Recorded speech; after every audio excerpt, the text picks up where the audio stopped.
Allez, salut à tous, on se retrouve pour cette petite vidéo habituelle du dimanche.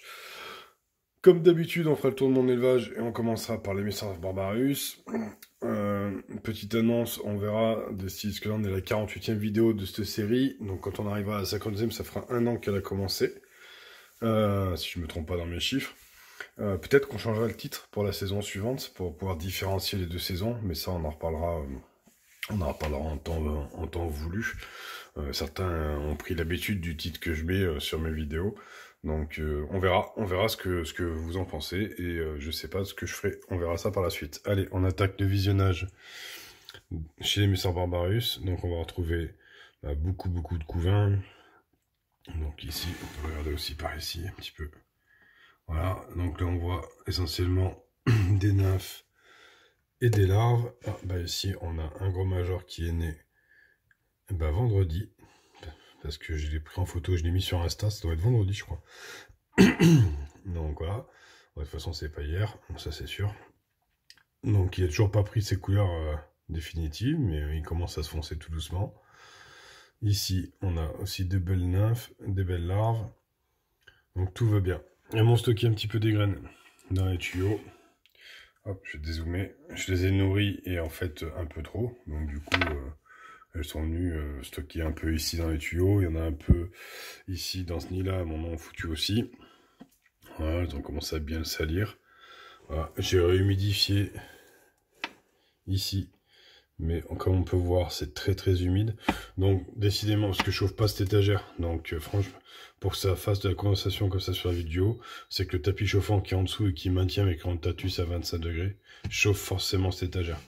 Donc du coup, elles ont un peu de buée en surface. Pas mal même, j'ai vraiment beaucoup humidifié. Donc voilà. Bon, ma petite boîte de raccord toujours pleine de couvains. Voilà, là. Du couvain, des graines, enfin tout ce qu'il faut pour vivre. Dans le nid principal qui lui est toujours débranché pour la sèche, elles m'ont aussi stocké des graines là-bas, comme quoi j'en ai vraiment eu beaucoup.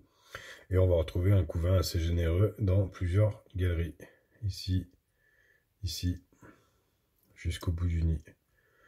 Donc là, elle fait pas semblant en ce moment. Donc c'est super agréable. Ça se développe bien. Dans mon dépotoir, qu'est-ce qu'on a ici là-bas? Voilà, regardez comme d'habitude, quelques cadavres. Bon, rien de bien grave, un peu de déchets de graines. Tout va bien. Cette terre de chasse là, toujours peu de monde.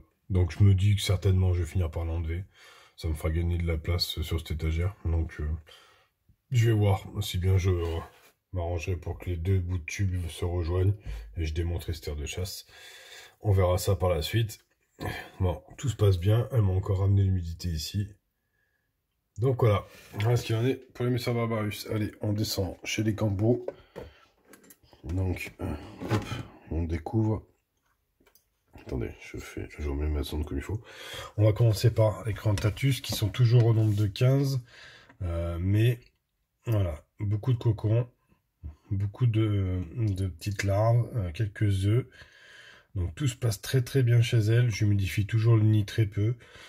Une fois par semaine, le dimanche matin, je fous un peu d'eau là-dedans. Donc d'ailleurs, il faut que je le fasse là. Donc tout se passe bien. Beau développement. Je les trouve beaucoup plus actives qu'avant. On va pouvoir les regarder dans l'air de chasse. J'en ai souvent une, deux dehors qui sont en train de se balader. Donc c'est assez agréable de voir qu'elles commencent enfin un peu à être un petit peu plus actives, un petit peu moins discrètes. Donc tout se passe bien pour elles. Donc on verra bien d'ici la semaine prochaine. Je pense que tous ces cocons pardon, sont limite en éclosion. Donc il y en a 1, 2, 3, 4, 5, 6, 7, 8, 9, 10, 11, 12, 13, 14, 15, 16 cocons. Ça fait beaucoup là. Attendez, je recompte. 1, 2, 3, 4, 5, 6, 7, 8, 9, 10, 11, 12, 14, 15, 16. J'arriverai à compter presque 16 cocons. Donc il y a moyen qu'elle se développe bien, dont un qui est vachement foncé. On voit juste derrière le cul de la reine. Donc il y a moyen d'avoir un gros développement chez les Crantatus. Par contre, on va passer à côté chez les Japonicus, qui ont un comportement complètement différent. Excusez-moi, je bouge un peu. Alors, on a remarqué depuis quelques semaines qu'il n'y avait pas de gros couvains. Et là, on peut pas appeler ça un gros couvain. Je vais essayer de m'approcher un peu plus qu'on voit mieux. Vous voyez, derrière, on voit quelques œufs, quelques larves, mais rien d'exceptionnel. On a pu en discuter dans le live hier. Et Hans Fourmi qui a aussi... J'ai cru qu'il y avait...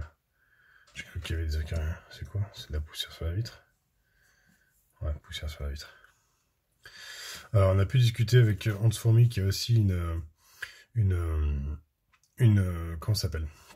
Une exotique qui en ce moment a un peu ce comportement-là, qui a arrêté le développement et du coup on s'est posé un peu des questions sur est-ce que par chez elle ça pourrait pas être un moment de pause de mousson ou des choses comme ça. Alors j'ai regardé les températures à peu près sur les pays de départ des Japonicus, il ferait pas trop mauvais en ce moment, mais à voir dans le temps. Mais elles se sont bien blotties là et elles sortent beaucoup moins et elles sont très très peu actives. Elles fuient le chauffage. C'est quand je mets le chauffage sur un nid, elles s'en vont carrément là-haut à l'autre bout. Et dès que je déplace un peu le chauffage, elles reviennent se foutre au milieu. Donc à voir dans le temps, on va les surveiller de proche. Pour l'instant, le développement c'est pas génial, sachant quand même qu'elles étaient 3 sorties de diapose comme les Crantatus et qu'elles sont déjà 28 et que j'en ai que 15 chez les Crantatus. Donc il y a eu quand même un bon boost de développement. Est-ce que c'est pas normal que... C'est peut-être normal que j'ai une petite pause dans le développement. Voilà ce qu'il en est pour les Japonicus. Et là-bas, c'est leur dépotoir avec une petite ouvrière qui a mon foutu dans le nid. On va monter celle-là. On va avoir l'occasion d'aller jeter un petit œil. Alors si j'avais fait une mise au point...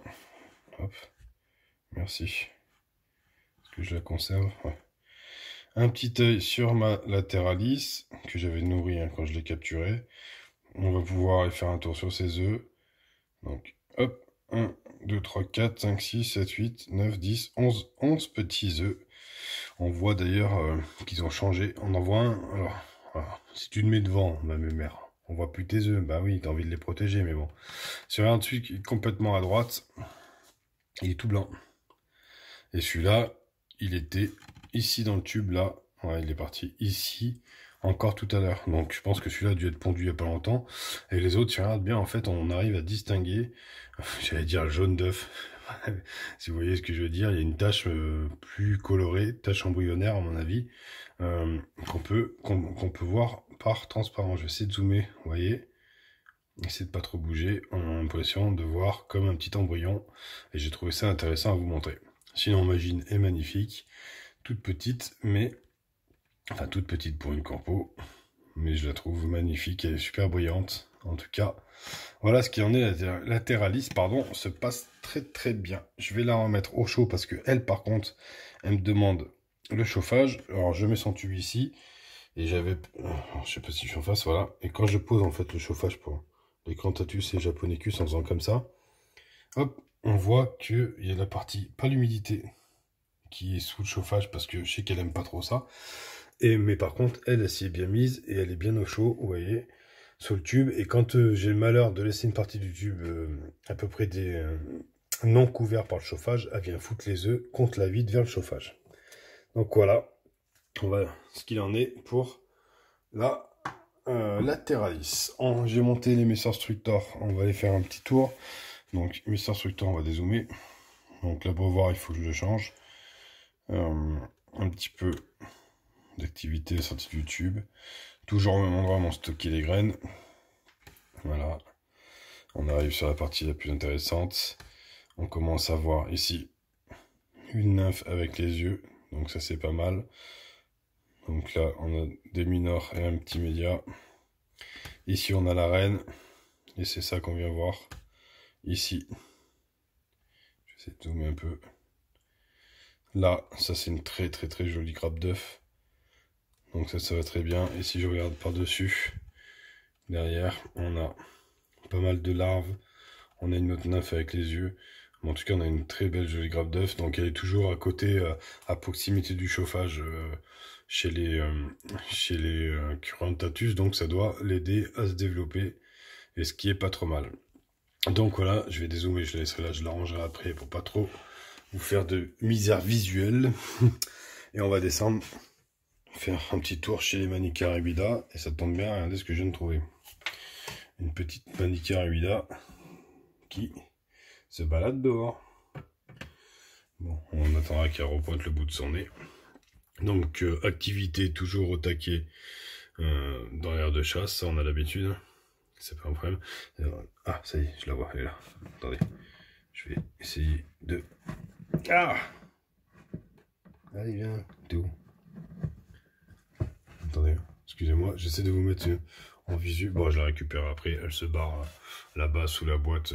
Donc voilà, toi tu redescends. Je vais remettre de l'anti-évasion là, apparemment elle arrive à sortir.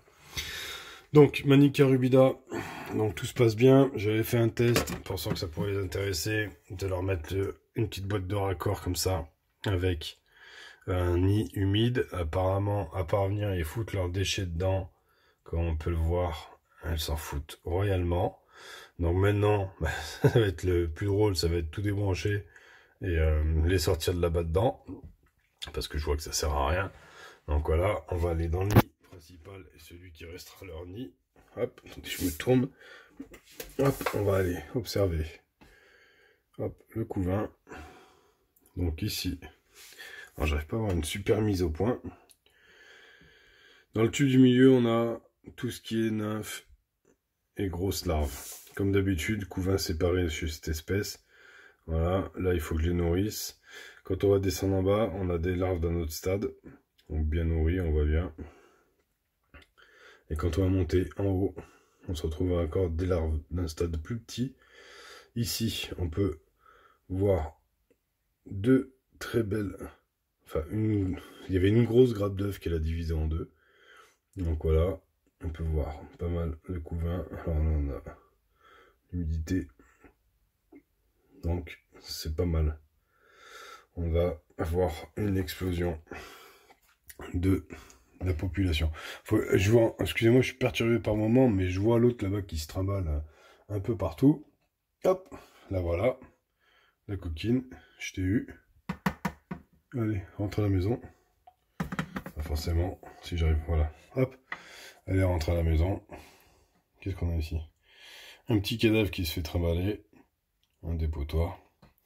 Enfin voilà, on a fait le tour de mon élevage. Je vous laisse un peu les manicas. On va remonter chez Messire Barbarus. Voilà, et on va finir la vidéo comme d'habitude sur Messire Barbarus. Je vais vous remercier de me suivre parce que je vois qu'on est arrivé à 475 abonnés. C'est vraiment énorme.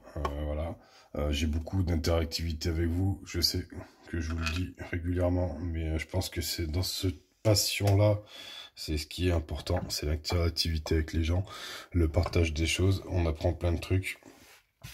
Et c'est vachement agréable. Sur ce, je vous souhaite un bon dimanche. Je vous dis à dimanche prochain. Allez, ciao ciao.